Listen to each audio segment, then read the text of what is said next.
స్వామివారి ఇప్పుడు భస్మాభిషేకము అంటే విభూతులతో అభిషేకం చేయడం జరుగుతుంది. భస్మాభిషేక ప్రియ స్వామి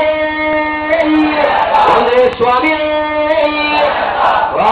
త్రయంబకం యజామహే సుగంధం పుష్యవర్ధనం ఉర్వారుకమివ వందనాన్ దత్తామక్షేమామృతాత్ యో రుద్రాగ్నో యో అప్సయోగదే రుద్రోత్పాభమనాభివేత తస్మై రుద్రాయ నమోస్తు ఓం శాంతి.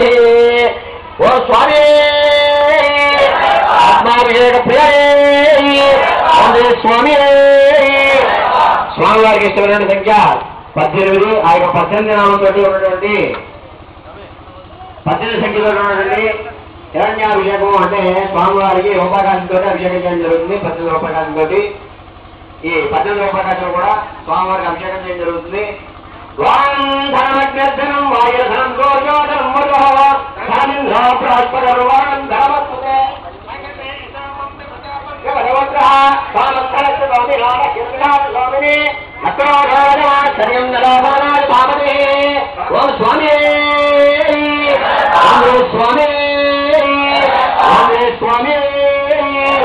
స్వామివారి ఇప్పుడు చివరి అయినటువంటి అభిషేకము పుష్పాలతో అభిషేకం చేయడం జరుగుతుంది. పుష్పాలతో అభిషేకం చేయడం జరుగుతుంది. స్వామివారికి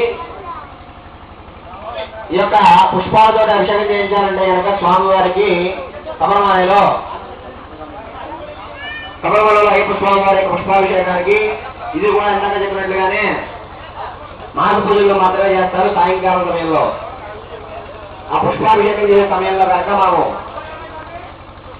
ఆ యొక్క పుష్పాభిషేకం చేసుకున్నట్టు స్వామివారి కార్యంలో చేయించుకోవాలంటే సుమారుగా 10,000 రూపాయల టికెట్ ఉంది. ఇవాళ ఆ యొక్క టికెట్ మనం తీసుకుని వెళ్ళినట్లయితే 8 మంది సభ్యుల్ని అక్కడికి ప్రవేశపెట్టడం జరుగుతుంది. ఆ 8 మందికి కూడా 8 బొట్టులతో పువ్వులు ఇస్తారు. ఆ 8 బొట్ల పువ్వులు కూడా తీసుకుని వెళ్ళి ఒక 10 నుంచి 15 నిమిషాలు ఆ స్వామివారి యొక్క దర్శనం చేసుకోవచ్చు ఎదురుగుండా నుంచుని.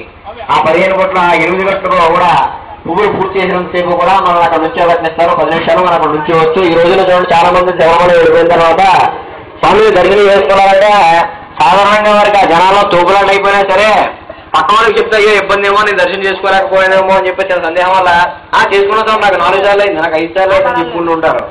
కానీ ఖాళీగా ఉన్న సమయాల్లో అయితే ఒకప్పుడు జరిగేది. ఇప్పుడు జనాల రద్దీతోటి స్వామివారికి ఆ యొక్క దర్శనం ఒకసారి చేసుకోవడం కూడా చాలా ఇబ్బందికరం అవుతుంది. అటువంటి స్వాములు ఎవరైనా ఉన్నట్లయితే అయ్యో ఇక్కడ ఈ నిమిషంలో చాలా మంది కనిపిస్తున్నారు, అక్కడ దర్శనం అయిపోయిన వెంటనే ఇక్కడ ఎంత డబ్బులైనా ఖర్చు పెట్టి స్వామివారి యొక్క దర్శనం ఒక 5 నిమిషాలు మనం చేసుకుంటే చాలా బాగుండేమో, ఎవరో తెలుసుంటే బాగుండేమో, అయ్యో మనం చేసుకున్నారేమో చేసుకోలేమో అని చాలా మంది అవకాశం ముందు ఎదురు చూస్తుంటారు. చాలా మంది మాకు చెప్పుకున్నారు స్వామివారికి అవకాశం ఏమన్నా అని చెప్పి దర్శనం చేసుకున్న తర్వాత అటువంటి అవకాశం ఏమైనా ఉంటే వాళ్ళకి ఏమైనా చెప్పగలరా అని చెప్పి చాలా మంది అనడం జరిగింది. అటువంటి వారందరికీ కూడా చిన్న అవకాశం అండి. 8 మంది వెళ్ళొచ్చు. అభిషేకం చేసుకోవడానికి సుమారుగా 10,000 రూపాయలు ఖర్చు అవుతుందండి.